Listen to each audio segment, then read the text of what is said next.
Good afternoon.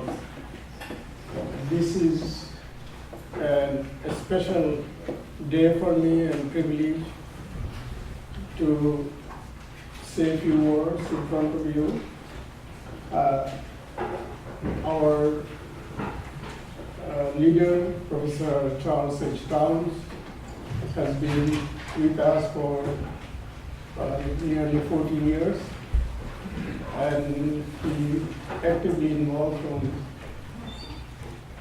1999, soon after the death of Glenn T. Seaborg, who was our business advisor. So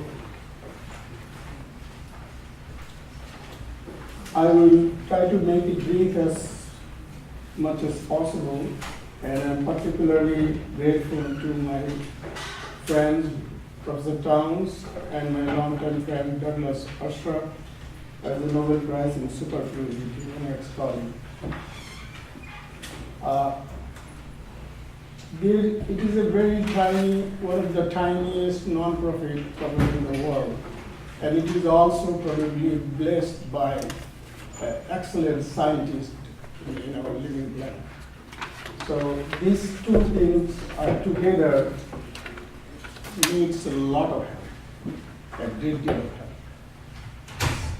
If there is no water crisis in the space, why there is a water crisis in the air?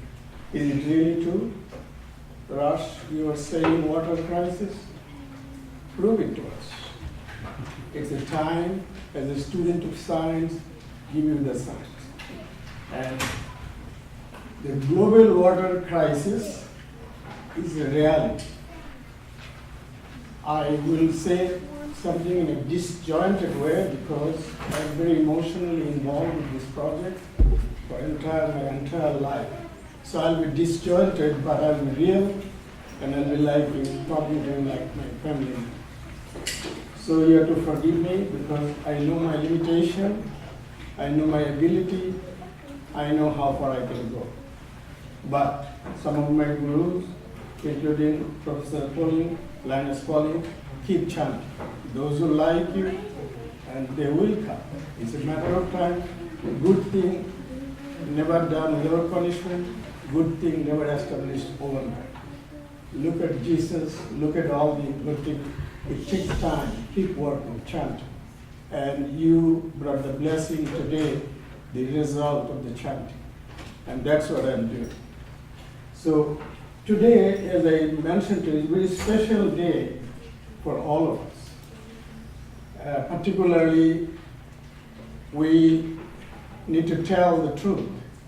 Whether you're a citizen, professor, scientist, government, we have no right to mortgage the future of our children.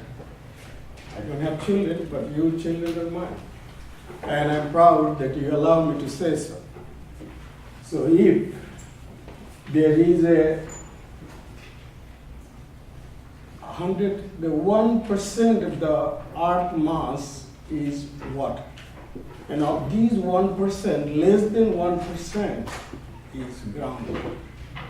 And if those resources have been depleted across the planet, and city by city, country by country, and we keep using thoughtlessly, and how long Mother Earth can handle. So the underground reservoir is depleted underneath your feet.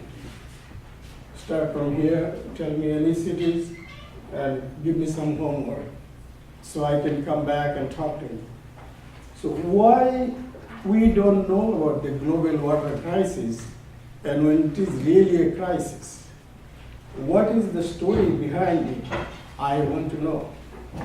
So the global water crisis, particularly pertaining to groundwater, is so severe, it makes me sleepless most of the time. Because I care for this beautiful home, the planet Earth, as you do, but I probably feel that somebody needs to ring the bell. And I lose my shirt, and I'm ready to lose the last one. But I am a follower of one of the special men called Bangabandhu Sheikh Mujibur Rahman. I've learned from him to go forward. Embrace the death with dignity, learn to die with dignity. And I believe that, and he's my political guru. I'm not a politician. I had the opportunity. I never accepted. I accepted your blessing. I wanted to work for you. Are you ready or not? I want to know. If not now, end of the meeting. So I would like to invite your attention on the following point. The initial ideas were formulated many years ago with the support of Nobel laureate Linus Pauling, W. William Carson from England. My professor is a professor of tropical medicine, one of the leading experts in medicine in the world. Those who are doctors here, they probably know him by name.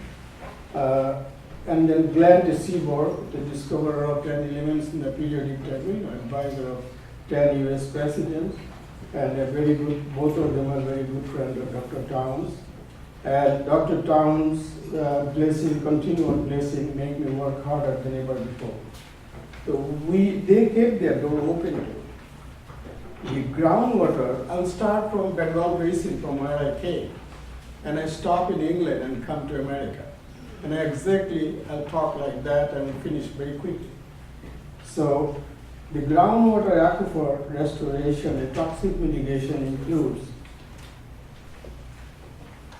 decision about if and how to replenish those have already been depleted severely. The overuse and the torture, I call it torture. When there is no water and you pump, then something happens. I call it torture. The overuse and torture of the soil by unwise agricultural practices led to the destruction of the soft and spongy nature of soil. Now the rainfall runs destructively over the surface, causing erosion and downstream flooding. The depletion of the river flow through the vast number of dams constructed in the last 30 years or over without adequate understanding of the ecology, the impact of ecology, and its effect on the shallow aquifer, and how it can affect the deeper production aquifer through inter-aquifer connection. So the surface water has been severely compromised due to the overuse of fertilizers. As the population increases, the fertilizer amount used increases, all ultimately from point sources and non-point sources, runoff goes to the water, all over the world. And this is not a rocket science. The depletion of the shallow aquifers has allowed atmospheric oxygen to convert arsenic to more soluble and dangerous. It becomes very toxic. Arsenic is extremely soluble. Thus, it continues drinking water and imperils the human population. Arsenic contamination in drinking water in the Bengal Basin is probably one of the highest in the world. But to your surprise or not, the highest level of arsenic is found in the entire planet. Where? In our country, Madison, Wisconsin. But nobody knows because we don't use those arsenic or toxic affected water. So it doesn't need to come to the knowledge of the people. But Bangladesh arsenic level is very different than here or elsewhere. The fingerprint of the water in Indian Ocean and in that areas, the vast catchment area, is very unique and different than the rest of the world. And what we learn, why we go there and what we learn, when we come here, what we find. The Bengal Basin, 7 parts per billion is the arsenic level there, and that is the safest level the nature experimented over 15, 20, 30,000 years. So if you use 7 parts per billion, it is the safest. You don't need any laboratory or science. So the arsenic is only one of the toxic, one of the species. is we all know the name, particularly in developing countries. But it's, as you go detail, you will see much more toxic than even you can drink. So proper watershed management has many corollary benefits such as more reliable water supply, less flooding and less erosion, timber products from reforestation, wildlife and fisheries, or fishery resources, habitats for people and wildlife, and the aesthetic enhancement of humans and climate moderation. Mangrove restoration in Bengal Basin provides a nursery grounds for ocean fisheries, that means brackish water, estuarine fisheries, and habitat for endangered species. The protection of human population from oceanic cyclones and surf, shrimp farming is an ecological crime that's happening in mangrove forest in Bengal Basin and which should be prevented. It destroys the mangrove forest. The mangrove forest in Bengali, we call it Sundarban, beautiful forest. And it is really beautiful. And it's a very environmentally very protective, prevents soil erosion. The mangrove forest is the largest tract still in the Bengal Basin, India, West Bengal and Bangladesh. And then a little bit Visakhapatnam in part of Bombay and the Florida and some other parts of the, and Costa Rica and some other parts of the world. So anyway, now how we remedy this problem, the injection of rainwater can occur in various stages and can restore shallow aquifers. Is an underground reservoir where the water stored when rains, to percolate and restore the shallow aquifers. So shallow aquifers thereby protecting people from the worst aspect of poisoning by arsenic and other toxic contaminants. Creating systems which retain rainwater on land allow water to percolate and restore shallow aquifers. So we envision the 100-foot deep reservoirs up to 1 mile by 3 miles. The depth of the reservoirs is to ensure that the bottom is about 30 to 40 feet below the depth of the groundwater. These reservoirs will be surrounded by embankment and which will catch rainwater and prevent the entry of contaminated surface ground. Surrounding the lake, this is a proposal under some consideration by some organization, non-profit, and the bigger foundation. 3 miles on each side, affordable, environment-friendly housing will be developed. And my friend Wazir is here. He's a renowned architect, and I'm very proud of him and many of us, many other friends. Those will be willing to help us, and we'll see how far we can go. Because low value land, that is lower level land, that is wasteland, sometimes not used, will become more highly valued and desirable real estate. Upper middle class citizens with great purchasing capacity will move in. The profits generated by sales to affluent buyers will subsidize low-income housing. The reservoirs will be set from 50 miles apart, and communities surrounding the reservoirs will be connected by a road system. To be member of one of these community potential buyers will subsidize low-income housing. The reservoirs will be set from 50 miles apart, and communities surrounding the reservoirs will be connected by a road system.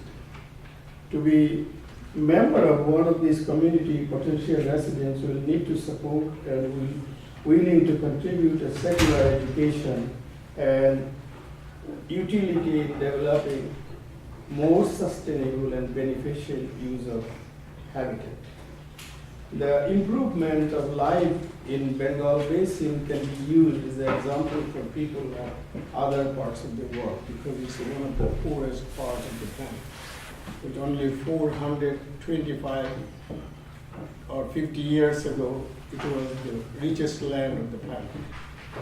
So the water crisis is approaching a point of no return due to increasing demand, overuse, and the impact of taxes. Due to industrialization and urbanization, agricultural lands have become extremely depleted to an extent that they pose a threat not only to the availability of drinking water, but also to the destruction of fisheries and depletion of fertile soil. If we are to use 1% of the Afghanistan war budget to build environmentally